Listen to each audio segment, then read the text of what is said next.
Sometimes what seems like a great marketing tactic for your Shopify store actually comes off as rather deceptive for your shoppers and they end up leaving rather than continuing the shopping journey. Today, we're going to explore that and much more on episode 5 of Shopify Teardowns.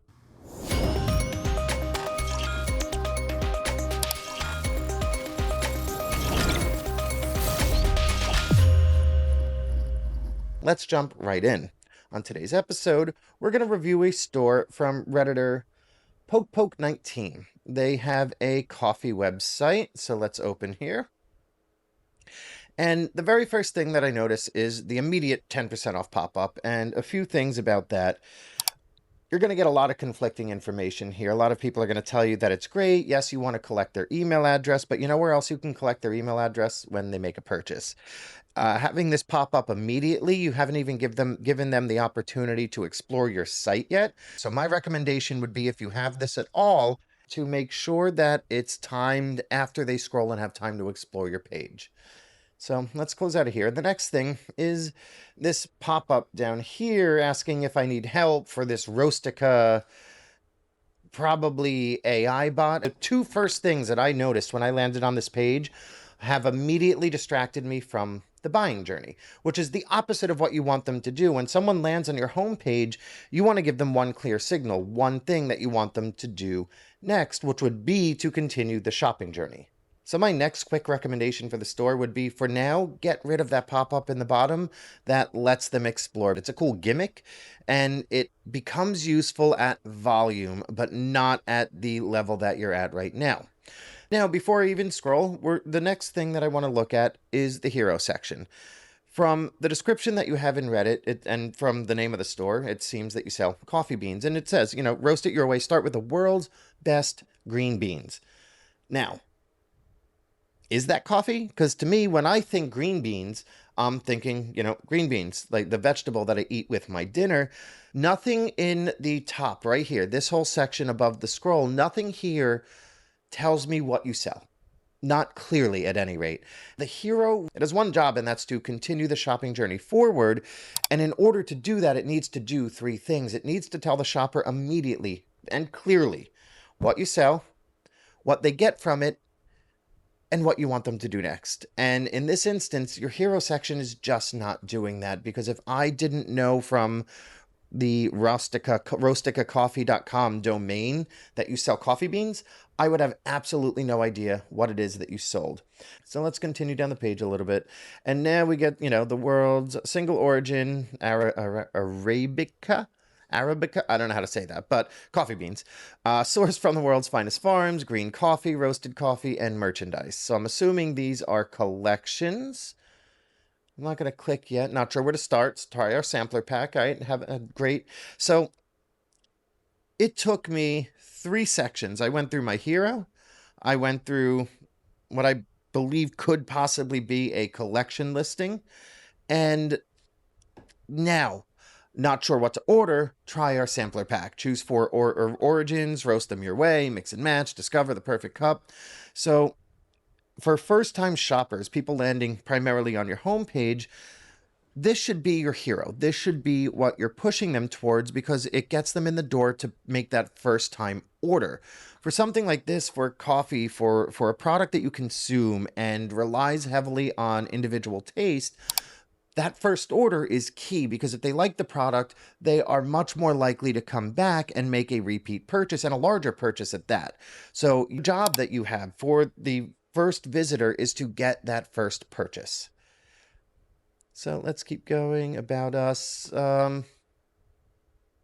Okay. Overall, top to bottom, other than the things that I've already mentioned, you're trying to sell these as the world's best coffee beans. And the design of the website doesn't portray that. It doesn't scream world's best anything. It screams, I threw this together myself without really investing in my business, or at least in my online presence or my sales channel. So I would definitely recommend purchasing a premium theme or engaging with a developer who can build you a theme from scratch, or customize this theme, and really working with the artwork and a designer to bring forward that luxury feel to really show that it is the world's best coffee beans. Now we're going to look at our header area. So we have our logo, which I can't really see. This is more of a branding design thing for you. You want both a tall version of your logo, but you also need a wide version for this exact use case so that the name of your brand is actually legible up here at the top of your website. Because I can see that this is a small circle, but I have no idea what the name of the brand is. I cannot read that. So you definitely want to put together a wide version of your logo. So here we have our store, and that I'm assuming takes us to store, and I guess I can source by country. But however, being able to source by country does directly contradict your language on the homepage because this is single origin. But when I go to your store, I very clearly see multiple origins, and maybe there's a reason for that in the coffee world. But as a shopper who doesn't know coffee that well, that just looks like a direct contradiction right in the first couple of clicks on the store. Unroasted coffee bean collections. This page is not really hitting the mark. I don't really know what to do here. It's not guided in any way. Unless I came to the store with a very specific notion in mind, like I love coffee from South America specifically, or Asia, this really wouldn't help me. Every page on your store has one job, and that's to guide the user closer to the purchase. And this page is just not hitting that mark. Merchandise is empty. Absolutely get rid of this. Never, ever, ever send the shopper to an empty page. You don't want to send the shopper to a dead end at all, but an empty page is the worst thing you can send any shopper to, because this is a flat dead end. Unless I hit the back button, there's nothing telling me where to go. Wholesale, unless you are doing a large volume of wholesale, move this to the footer. That does not belong in your header. Also get a footer. Contact is okay, but unless you have a lot of people with a lot of questions, this can also be moved down to the footer. Library, knowledge sharing, harvesting, grading, roasting, again, footer. This is all great information and allows for exploration, but this isn't that's not the job. So some decent information, but that's not the job of this main navigation here. The job of the main navigation is to help guide the shopper. In this instance, store is the only real link here that's actually guiding the shopper further down the purchasing journey.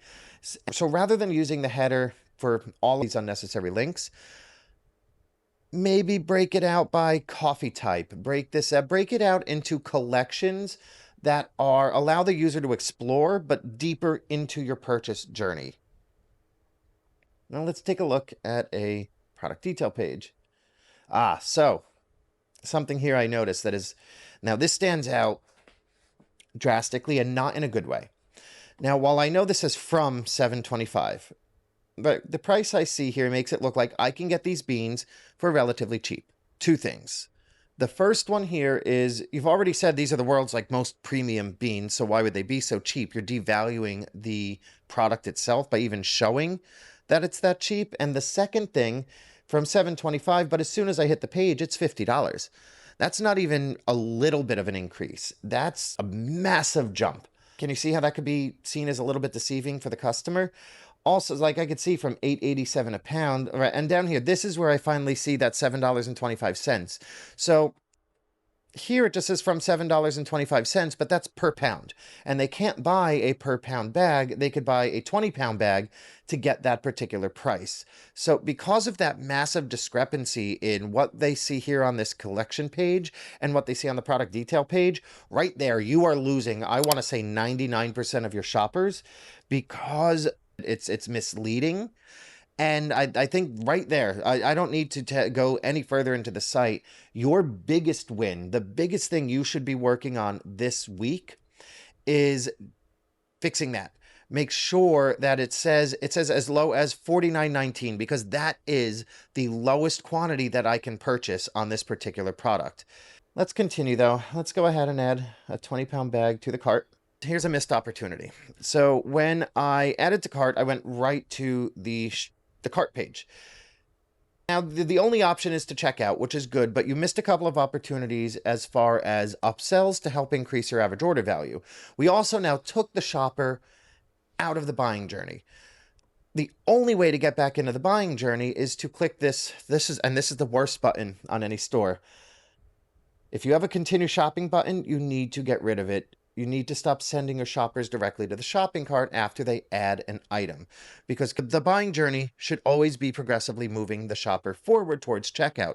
This button right here, it sends them backwards.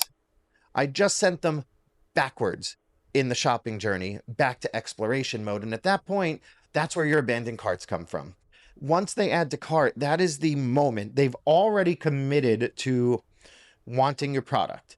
So at that moment, you want to do everything you can to have them impulse add more items to the cart, offer an upsell, something that relates. Maybe if you sell coffee, maybe sell a mug, something small that's going to help boost your average order value. And the only thing you want to do other than that is to drive them to checkout. And here I can update quantity, I can check out, I can delete the item, I can continue shopping. There's a bunch of different paths that I can take. So my recommendation for all Shopify stores is don't use a separate cart page. Use a cart drawer. This way, the cart slides out. They could see any upsell opportunities that may be available with one clear path at that point. It's checkout. One button that tells them exactly what they should be doing next. Definitely nothing that's going to allow them to continue shopping and jump backwards in their purchase journey. So that is my review of this store of Rostica. And I want to talk about the biggest win for this particular store, and that is going to be get rid of the deceptive pricing. Make sure it is very clear what the actual lowest amount is going to be that they can spend if you want to have a as low as price. The second thing would be to make the design of the store really match the vibe and the feel of that, most premium beans, because right now it screams, I threw the store together by myself. Bring that luxury feel into the storefront and let them know immediately what it is that you're selling. That hero section should be a luxury image of coffee with coffee beans and coffee spilling over, like a beautifully designed image that says the world's best green coffee beans. Shop now, right? Something that is very clear about what you sell and what you want them to do next. So that's it. This is episode 5 of Shopify Teardowns. I do this every week, so if you would like your store to be featured next, go ahead and comment below with your URL, or go right over to the Reddit subreddit, Review My Shopify, and post your link there. That's all. Make sure you do the like, share, follow. If you want to see any other episodes of Shopify Teardowns, somewhere up in this area, there should now be a little link. I think it's over here. You can go ahead and click that. And other than that, I'll see everyone next week. Have a good day.